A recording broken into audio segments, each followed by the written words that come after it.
Welcome back to the Future of Education Summit for 2020. My name is Anita. Now, the landscape for the world of work is changing. Conversations that we were having pre-COVID-19 that were shaping the world have now become more prominent.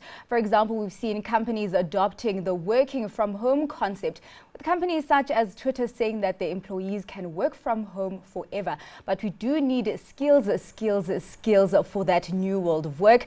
Now, the next discussion, which is the final one, is on the changing landscape of the world of work, and it will be moderated by my colleague Fifi Peters. Thanks for joining us, Fifi. Thank you, Zanati. I see that we have saved the best for last, talking about the changing workplace and the future of work. Of course, what we have seen is that workplace changed overnight. In the past 11 months, we've seen many people working from home as a result of social distancing and the COVID-19 pandemic still being in full swing in many parts of the world. So how then should organizations be thinking about the future of work? What do they need to be putting in place to ensure that their organizations are future fit? And more importantly, what should employees be aware of? Let me introduce you to some of our panelists who will help us unpack these pertinent questions. Dan Atkins, Group CEO of Transnational Academic Group. Professor Mark Smith, President and Vice Chancellor of the University of Southampton. Sunil Guinness, Director of Government Affairs and CSR and Global Sustainability Lead at SAP. Anita Null, CEO of Innovis and Chief Director, Innovation and Business Development at Stellenbosch University. Ladies and gentlemen, good afternoon. Thank you so much for joining the discussion. I'd like to kick off with what has arguably been the biggest change to the workplace in the past 11 months, and that is work from home, of course. I mean, it could have been a trend that was already developing, but overnight, companies were forced to adapt to it. My question to the panel is, now that we are seeing a lot of economies starting to reopen from lockdowns, now that we have a lot of excitement over a vaccine, is work from home here to stay or not? And perhaps Professor Mark Smith, if you can kick that discussion off for us. Yes, so good afternoon, everyone. It's a great pleasure to be here. And it's a big question that you've asked about what is the work likely to look at in the future. I think it's posing organisations a whole series of questions which we need to think very carefully and make sure that the opportunity to modernise our businesses, whether they be universities or any other type of business, is not lost. In the UK, there's been surveys, particularly of office-based firms, which has asked the question, do you think you'll go back to 5 days a week in the office requiring a commute? And there's a very strong message coming back that the answer is no. And I think as universities, what we're looking at is twofold. We're obviously looking at the way we deliver education. We've had to move very rapidly, some of us that are traditional campus-based universities like my own in Southampton, to delivering quite a lot online. And therefore, the blended approach is something that students are welcoming. Therefore, we're going to have to think about how does our traditional curriculum morph in the future to be able to deliver that mixture. But of course, there's all the other functions that a university offers as well, the professional support services and all of the functions that any other business would have, HR, estates, all of that type of thing. And again, we're having to think about how people see some advantages of not having to come in every day, 5 days a week, 9 till 5. So we're thinking about how do we make work much more accessible to meet people's requirements and their lifestyles, because what this pandemic has shown is businesses can be a lot more flexible in the way they think about their engagement with employees.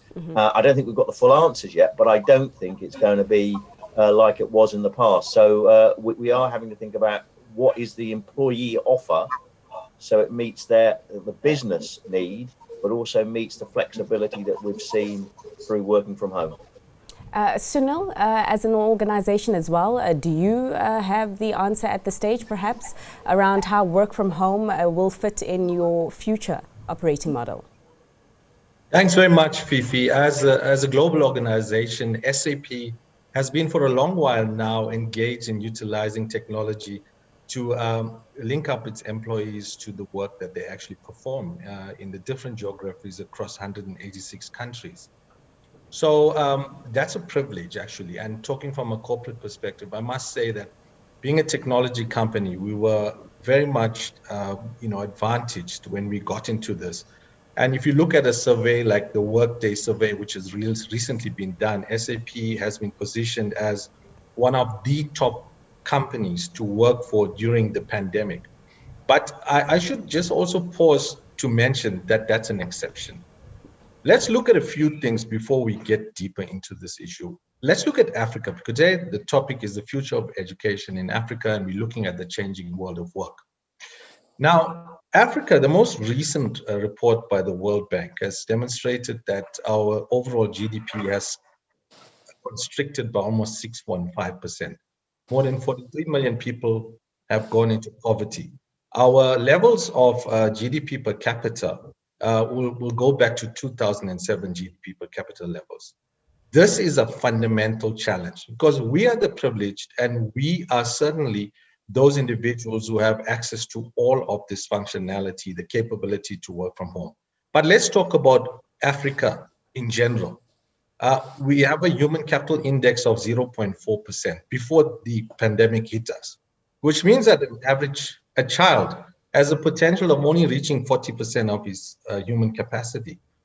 Now, when looking at that and then placing all of these factors cross culturally across the length and breadth of Africa, what we find is that there is a need for the integration of working from home by using digital tools, the likes that of Zoom, the likes of Microsoft Office tools, Muriel to conduct some kind of collaboration. However, it is limited to few. Africa's ecosystem and economy is agrarian. The question we need to ask ourselves as we move forward is that if we do not touch the lives of those individuals whose urban, peri-urban, and rural areas are impacted by agricultural outputs, then we are actually failing in the process. So I will open up with those somewhat controversial remarks because the importance of what we do should be about the majority.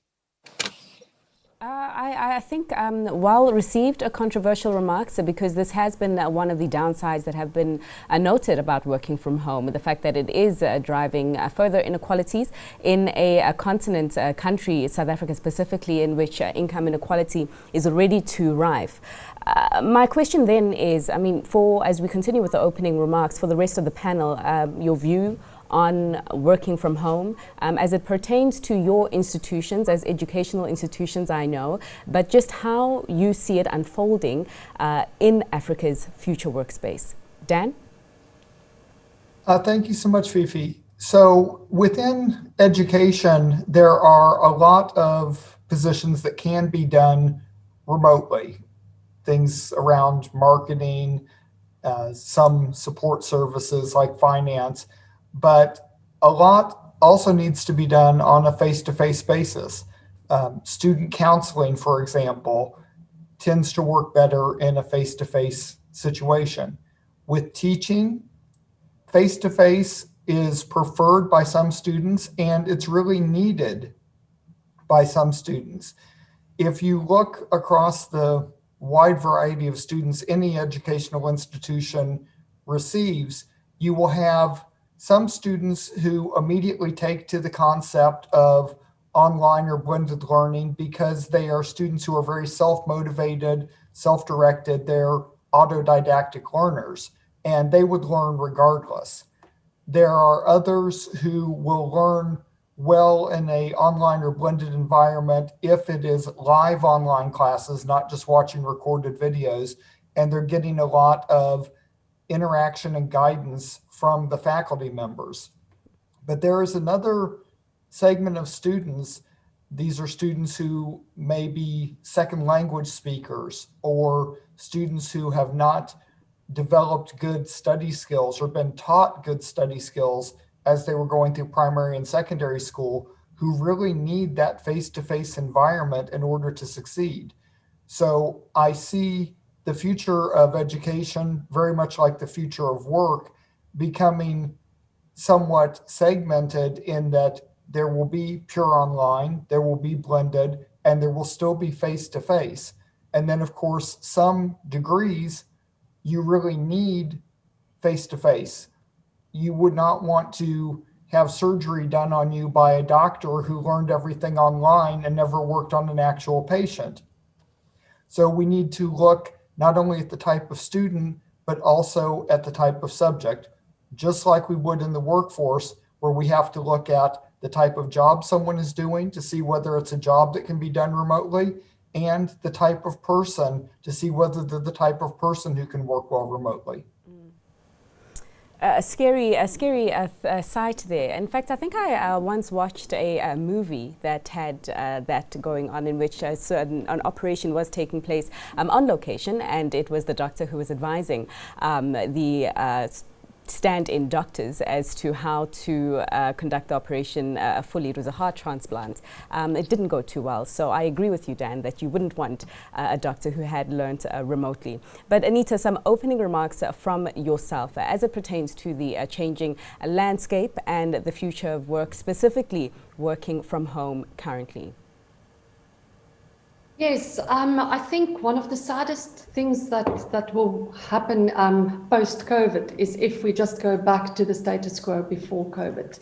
I think we have learned a lot of lessons. We were forced to learn certain lessons, and if we are not going to at least change how we work and how we interact at work as a result of this, it will really be very, very sad. So I agree with my colleagues here that it is very important to consider how we are going to work from home or from the office or from the laboratories and from the classrooms.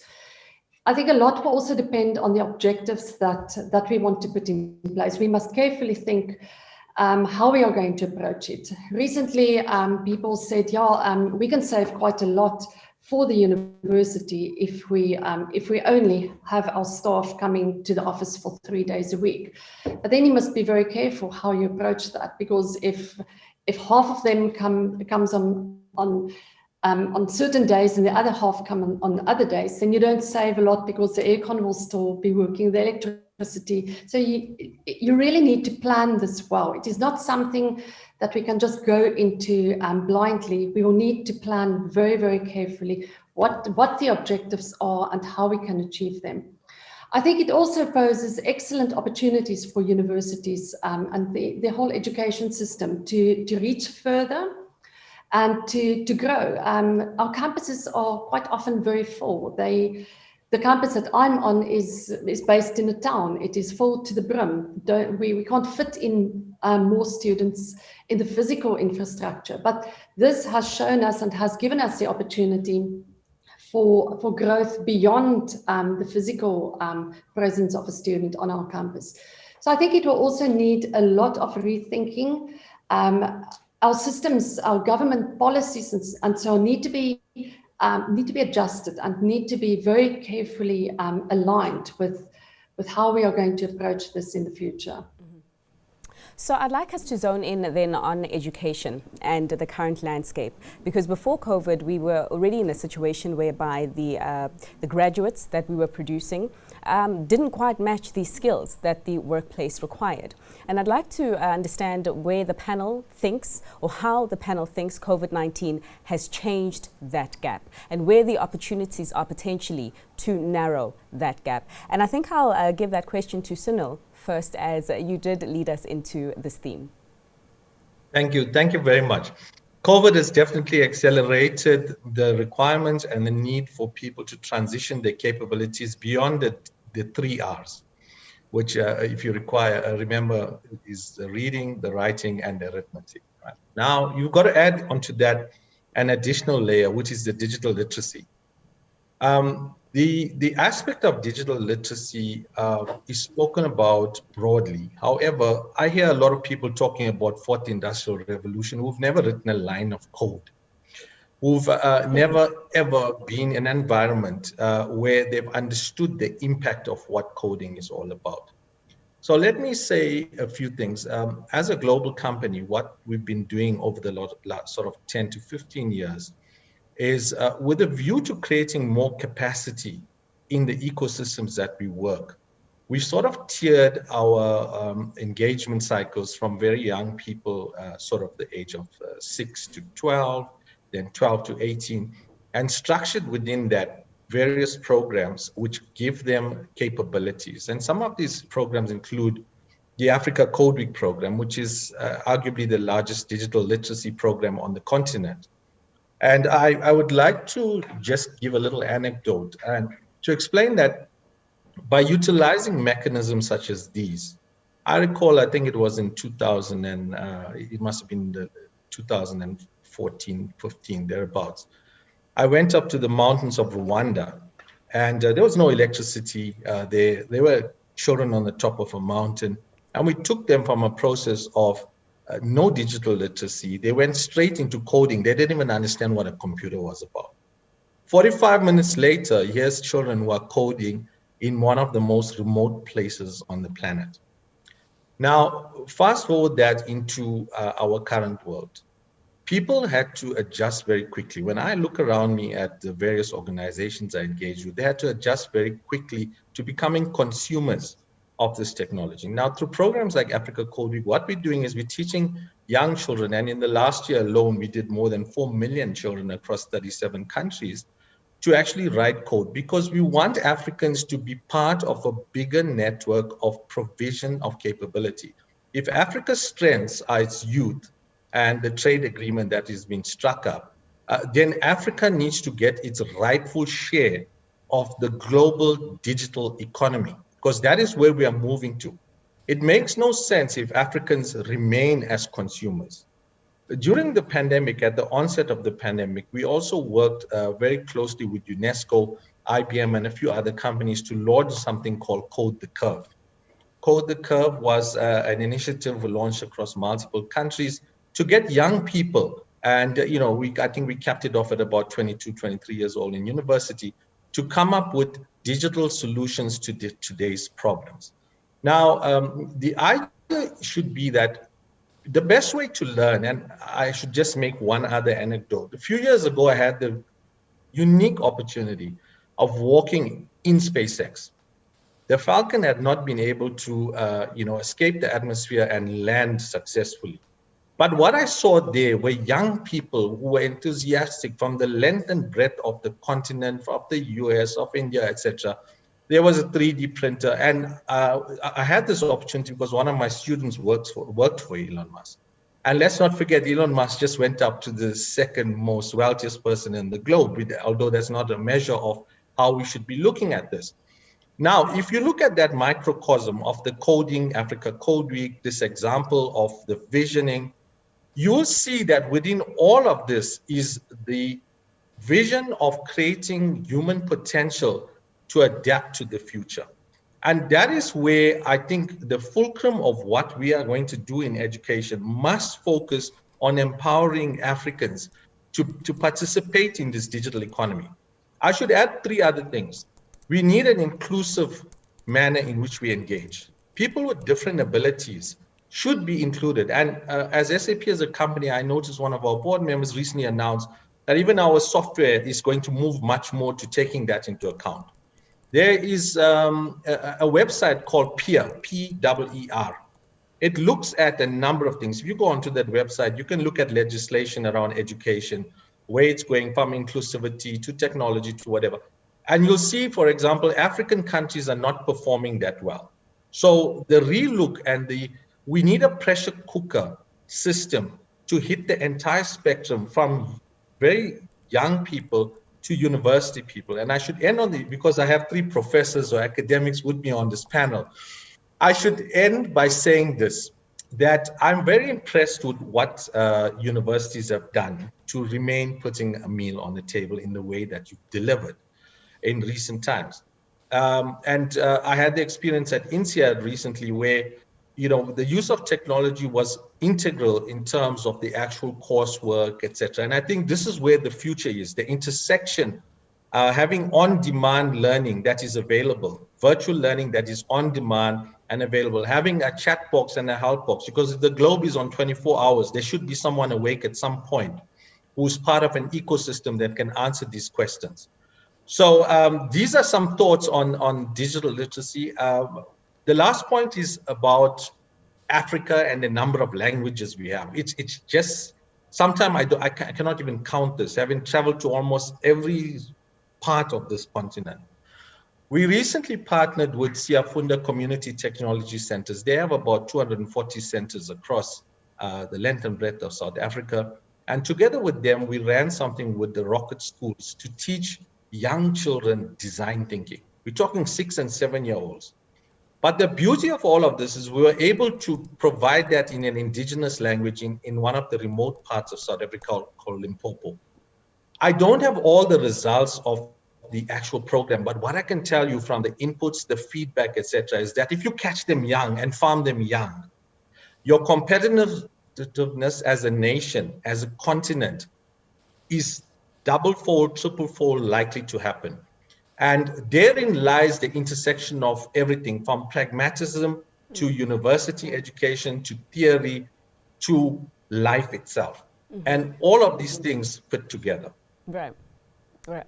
Agreed there 100%. Sunil, I don't know if you were making a personal jibe there at me as being one of those individuals who speak about the fourth industrial revolution extensively and have not written a single code in their lifetime. If so, I look forward to your tutoring.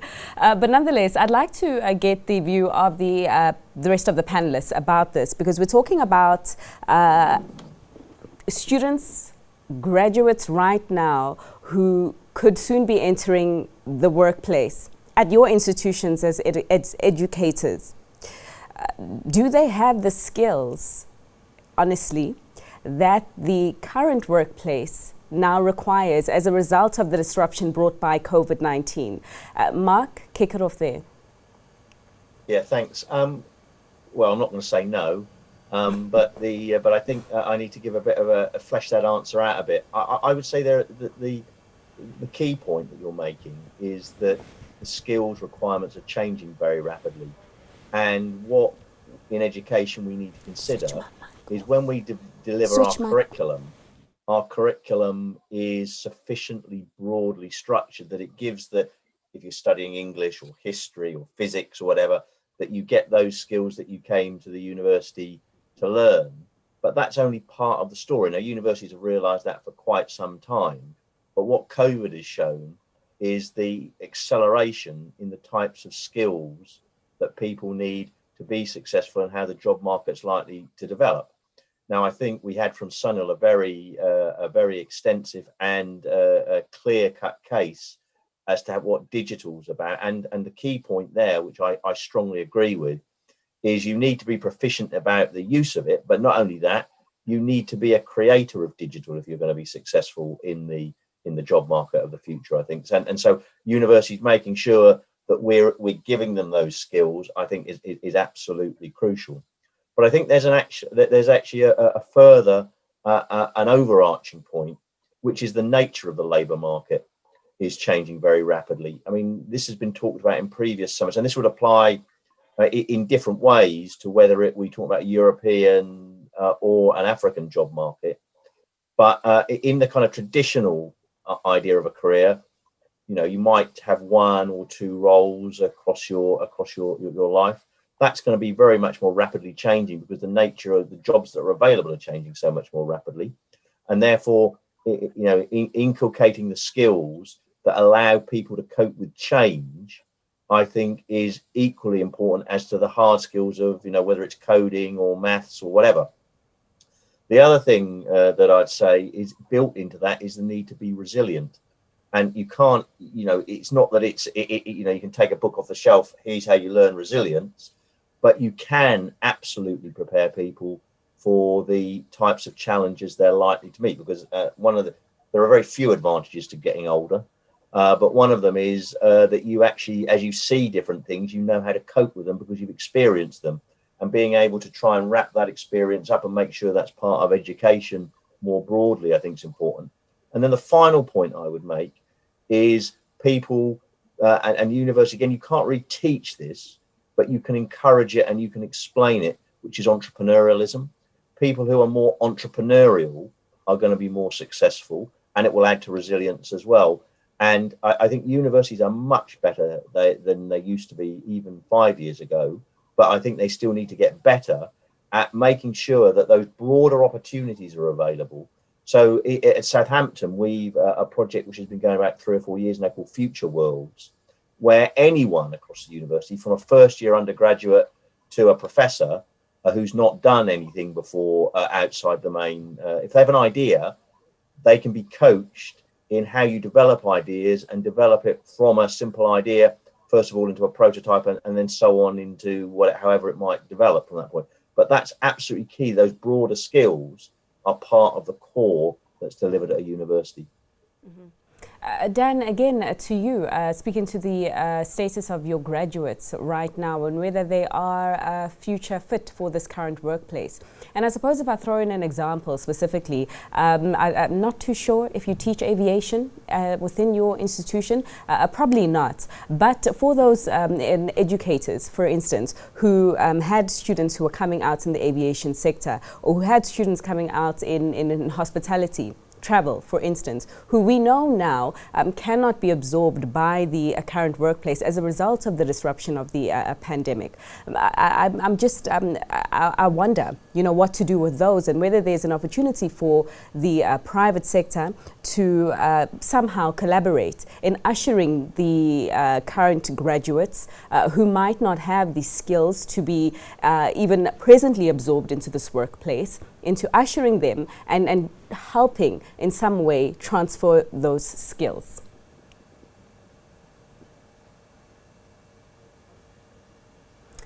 Who was that to? That was to Dan. Oh, Dan. Sorry, I didn't catch my name there.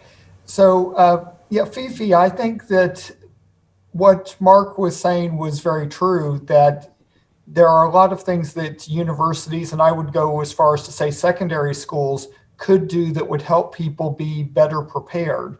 And I particularly liked his mentioning entrepreneurship.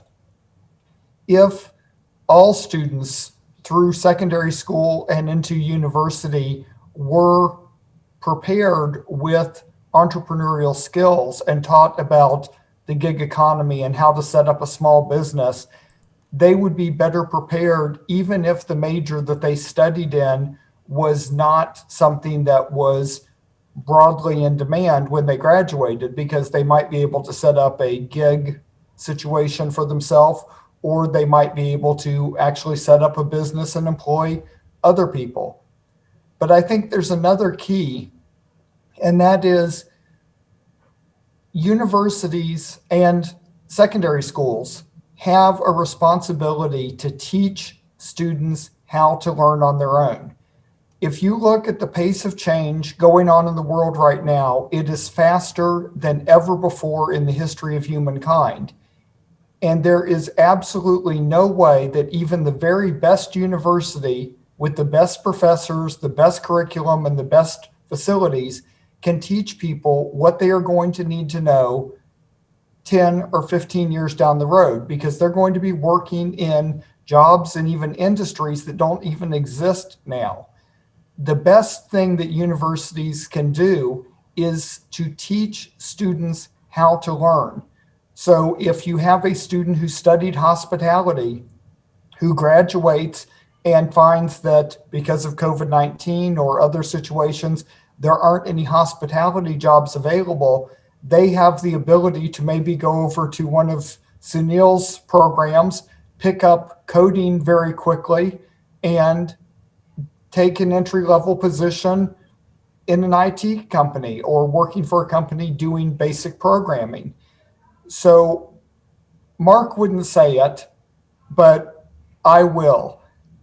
Secondary schools and universities are not preparing students the way that they need to be, and it's not new. 25 years ago, when I was a hiring manager in the IT industry, I had the same problem. I would hire fresh graduates. I would spend the first 6 months unteaching them the things that they were taught wrong, and the next 6 months teaching them the soft skills that they needed and how to actually program in a corporate environment.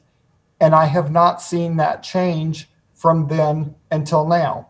So universities do a great job teaching very often facts and figures and the basics, but they're missing out on the soft skills. They're missing out on teaching people how to learn on their own. They're missing out on the entrepreneurial side. And it's sending graduates out into the world who are not fully prepared. Certainly. Anita, just one last comment from you on the theme of the skills mismatch, a problem even before the pandemic, and arguably it will be an even bigger problem post. How do we go ahead successfully in attempting to narrow it? Yes, I'm so happy to hear the words entrepreneurial from Mark and Dan here, because I think we have always been teaching our students to earn salaries. We haven't been teaching them to pay salaries. And that's a big skills mismatch. But I think we do send them into the workforce with a whole lot of knowledge. But what we do not provide is the reskilling and the upskilling, because we cannot expect that we send them into the workforce with a certain set of knowledge and skills, and that this is what they will do forever. So in order to grow as rapid as the job market is changing at the moment, and to keep up with that change, we need to put in place something to assist them in reskilling. Now, that also touches on another problem, and that is the fact that more than 60% of the population in Africa is younger than the age of 25. However, less than half of them have even had access to secondary education. So where does that leave us? Are universities adequate to fill that gap and to provide the necessary skills for millions and millions of people who do not have access? And the other question is, if you look at the university system, it's a very conservative and slow adjusting system. And that is why you seldom see a company aged a couple of 100 years old, but you see a lot of universities. I mean, Oxford is 1,000 years old one of these days. So did they keep up? And is that a system that is still very relevant? I do think it is, but I think it is not adequate any longer. I think it is, we cannot really, not everybody has the luxury to take out 3 or 4 years in their lives and come in a full-time capacity to an institution where they pay to study. I think we should start looking at the learn and earn model much more. And something that has been growing or gaining quite momentum is the concept of micro-credentials. And I see that in Europe, that is really gaining very, very fast momentum now. Micro-credentials offers the opportunity for a university to work much more closely with industry, to upskill staff members and to upskill the workforce, but in small bite-sized offerings. So you don't need to come and be out of the, lose your productivity and come out of the system for months just to upskill. You can do it after hours or as on a portion of your working hours, but it's small, it's bite-sized, it is focused very much on what you need now and to take you to that level. So I think that is a very good opportunity and a possible solution for us. There will always be a very good place for your formal degrees and your formal qualifications, but this gives us a far better and agile method to upskill the workforce, and it also brings universities and industry much closer together. Could I get the views of the educators to some of the thoughts that Anita did share regarding perhaps revamping your institutions to make them more adequate to produce better prepared graduates, and also about this learn and earn model? What do you think about the implementation and the success of that? I'll give it to Mark. No, well, I think Anita's brought up a very important topic because, as she said, the micro-credentialing is something that institutions are looking at very seriously because it goes back to this idea about the career path of people who are graduating now being a whole range of jobs over their life, and therefore the skills that they need are likely to shift very quickly.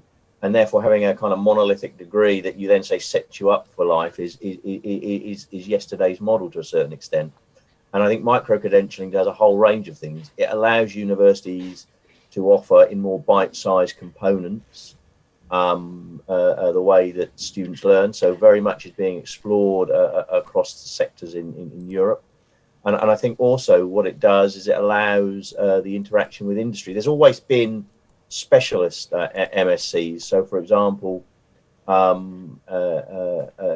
particularly directly developed with industry, for example, on sustainability, and particularly there are some good examples in the UK of MSCs around sustainability in the food supply chain, because you want the managers who are buying the food within the supermarket chain to understand what the farmers' pressures are on the farmers, so that it informs their decision. And that's an example of a very specialized, almost extended micro-credential. But that type of thing is what universities have got to get very much better at.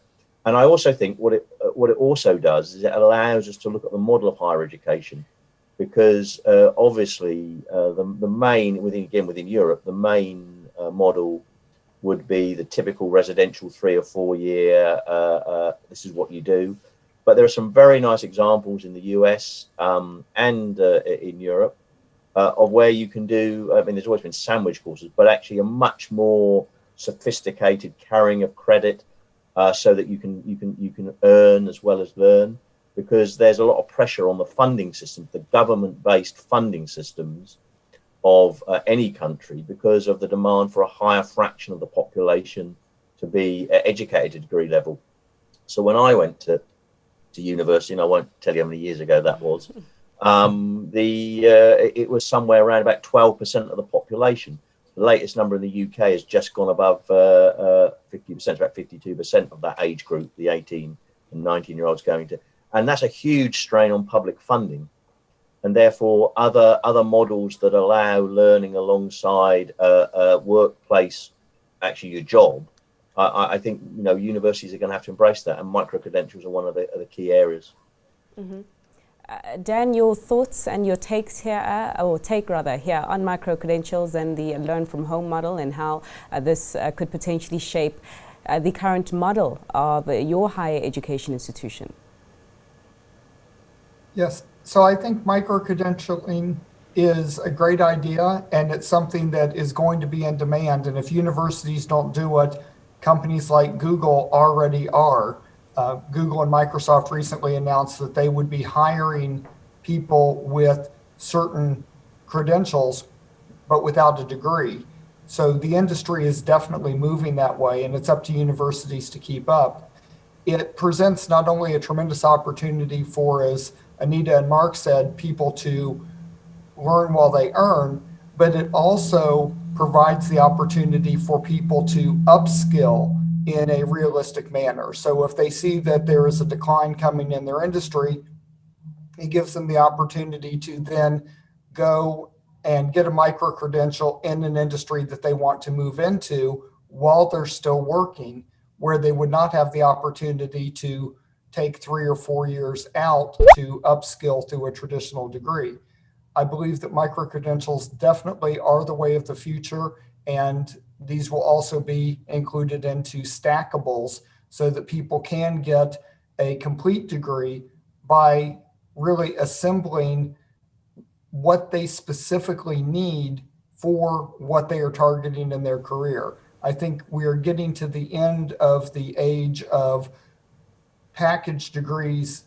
You get this degree with this title, and it's got these courses. I think what we're going to see going forward are build it yourself degrees, where there are certain core things that have to be done, but then you can assemble your own degree to fit into the employment or entrepreneurial situation you want to be in. Sunil, what would take up from the private sector likely be to this, especially as, I mean, the reason why a lot of people go to universities to get a degree is because the private sector values it so much in terms of monetary compensation. So, I mean, a different kind of learning, learning from home and these micro-credentials, do you see uptake from the private sector and, of course, adequate remuneration? Well, definitely. Currently in Germany, you have a system which is a dual system. It basically allows students to spend some time at a corporate, and during that time, they actually earn a stipend. So they're building corporate skills, which they otherwise would just learn in theory. So it's already being put in practice. I think there will also be a big uptake on that. You look at programs in South Africa that have been set up, like the YES program. It's essentially what you're talking about, because people are paid a stipend, they work in an environment as a graduate, they deliver some results and resources to the organization concerned. And at the end of that process, they come out better for it, the organization benefits, and they move on in their careers. We have something called Skills for Africa, a program which we drive in various countries across Africa. And it's almost, it's like a gold standard.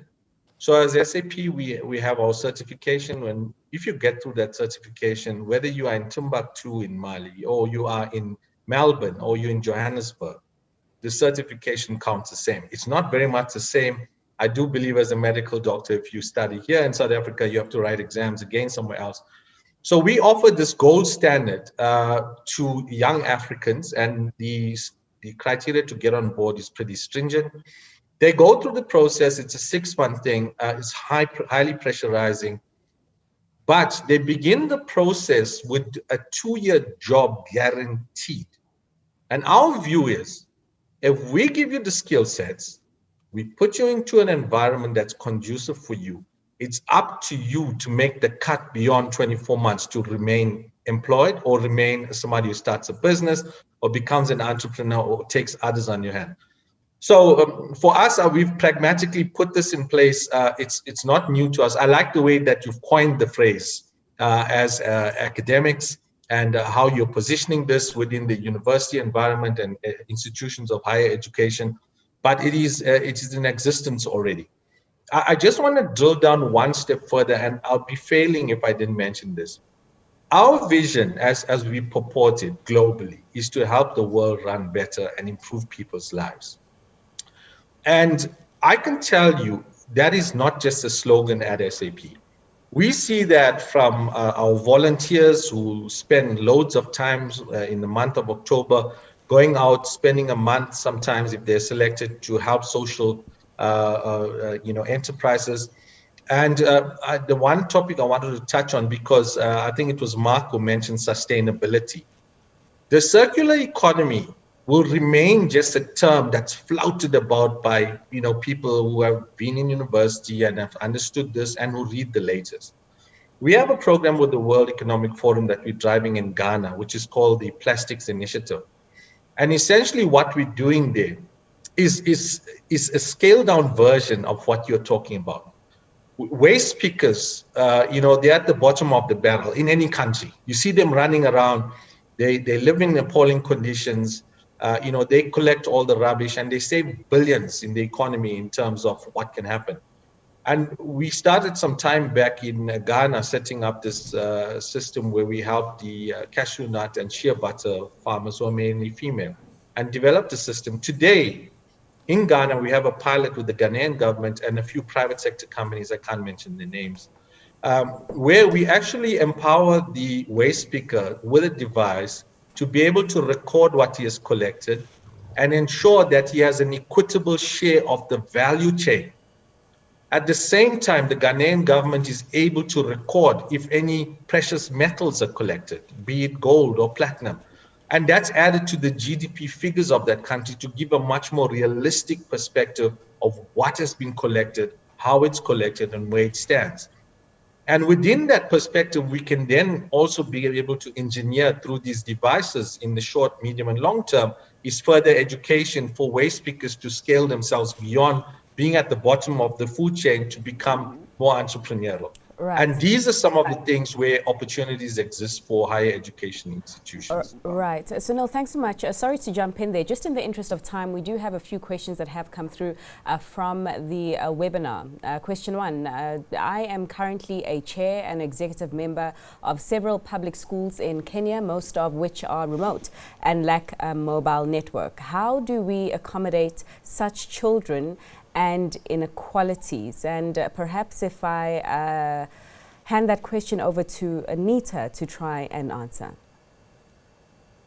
Yeah, that is an incredibly difficult one, because that again highlights how the inequality has deeply widened during COVID, between those who have access and those who are online versus those who are not.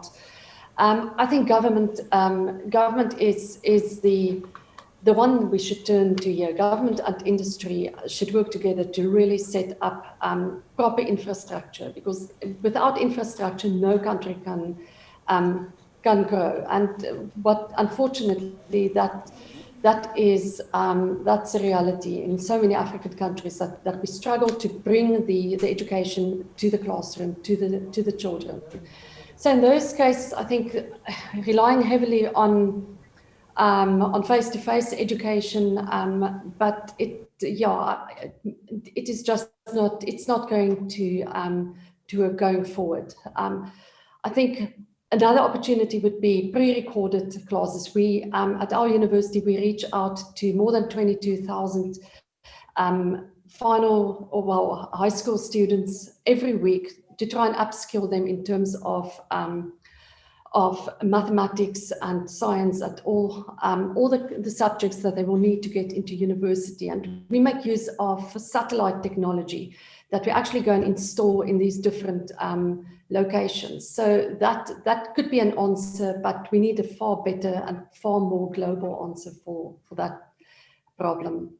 All right, there's another, it's less of a question and more of a comment that has come through, just voicing that it is interesting that we are still waiting on universities who teach knowledge-based outcomes to suddenly shape-shift and become schools of skills. Yeah, more of a comment on that front, but we are running out of time, and I would just be interested in giving the panel perhaps a very brief moment to give their closing remarks on this topic of today, the future of education, but of course, as it pertains to the changing shape of the workplace. And I will ask Mark to take it away.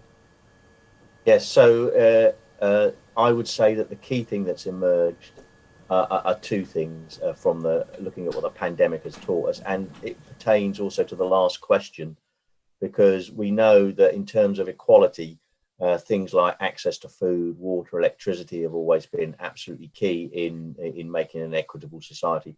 I think digital is now absolutely up there, because what's been clear is in the UK, those students who have struggled with the blended approach because of their local home digital infrastructure. And therefore, I think, as Anita was saying, I think government now, as it plans out the future infrastructure needs of any country, putting digital very close to the top, I think is absolutely crucial to allow people to benefit from all these things like education, but also for them to work in the way that we envisage that we envisage that it will. So I would say that we've learned that. And the other thing that I've learned is the social value of work. And what I mean by that is, we go to work to earn a living, but it's incredible how, in terms of mental health and well-being more generally, the social dimensions of work have become very much clearer to me than they were pre the pandemic. They were always there. It's just that because people value human contact, and therefore, in any model that we put forward of the world of work in the future, the social value of interaction in the workplace mustn't be lost. I'm stealing 2 minutes, and I am hoping that Dan and Sunil, you can distribute it equally between yourselves with a closing remark. Dan, over to you. Yes. So I believe that the future of work is going to be one of very rapid change, and from K through 12 through university, through technical schools, we need to be equipping students with soft skills, critical thinking, teaching them how to learn on their own, and giving them entrepreneurial skills so that they can start the jobs of the future. All right. Sunil? Terrific. I think lifelong learning will be critical, and focusing on outputs of education rather than learning a body of knowledge per se to be able to deliver a meaningful life in society. These are the critical things that we need to look at for the future. And finally, of course, Anita, brief closing remarks.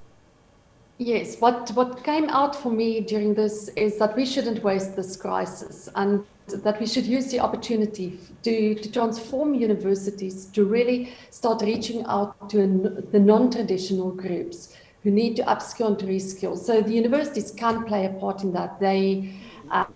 It is not bound any longer to the traditional ways of doing things, and I think therein lies a lot of opportunities for all. A phrase I have heard used quite extensively throughout this pandemic, being never waste a good crisis. But thank you so much to the panel for those fascinating insights on the changing workplace and, of course, how to better ready the students to enter that workplace. I'm going to hand it back to our MC for the day, Zinati. Great, interesting remarks there and points of view on the future of education, putting a magnifying glass on education and the world of work. The team is all together in studio, and I'd like to ask one by one, starting with you, Godfrey, what is your key takeaway from the summit? Well, I was in class all day, I can tell you that, and I picked a lot of things apart from the big words, some of which I still can't pronounce. I picked up quite a few things. Collaboration and partnerships is the buzzword. I think buzzwords of the future. There's no question about it. No one can do it alone. There needs to be partnerships in order to be able to carry forward the changes that are required to ensure education is relevant to the future. And the other thing I picked up is that it's a world of constant evolvement. You cannot sit. In other words, the curriculum that you're sitting with today that looks excellent needs to change next year, because next year brings on its own challenges. And about that other equation that we co-wrote, I can tell you now with Fifi, well, it now goes something along the lines: private education plus public education times technology is equal to the future of education. Fifi, what stood out for you? That equation, perfectly summed up. Godfrey, yeah, you know, Zinati, so for me, I'm quite concerned, and I try to really get it out of the panelists about the existing graduates right now, those who are on the cusp of leaving universities and are about to enter into a workplace that has changed dramatically as a result of the pandemic in the past 11 months. And what to do with some of these individuals, for instance, who have been studying aviation or who have studied in hospitality, whose the jobs right now are not there. What to do? And I think, as Godfrey did say, quite a lot of collaboration does certainly need to take place between the private and the public sector to absorb these young people. Also, I mean, in as much as the primary and the secondary education system does need reform, the higher education system also in need of much revamping. And this learn and earn model, I think, is something that can really better prepare the future workforce for the future of work. Zinati? Right, indeed. And I mean, same as you, I was in a panic as well on graduates and the perceived skills gap that they might have. But it was explained that we do need more upskilling and more entrepreneurial minds and skills. And also, I think the key word for today is blended. We do need to have a blended approach in education and the world of work, because, as was mentioned, you don't want a surgeon that has only learned their work online. Well, that's it for the 6th annual Future of Education Summit, the 2020 edition. And from us, the team, the Joburg team, will be back with closing bell at 5 p.m. CAT, with Fifi Peters as the anchor, giving you the latest market news. Next up is closing bell West Africa. Goodbye.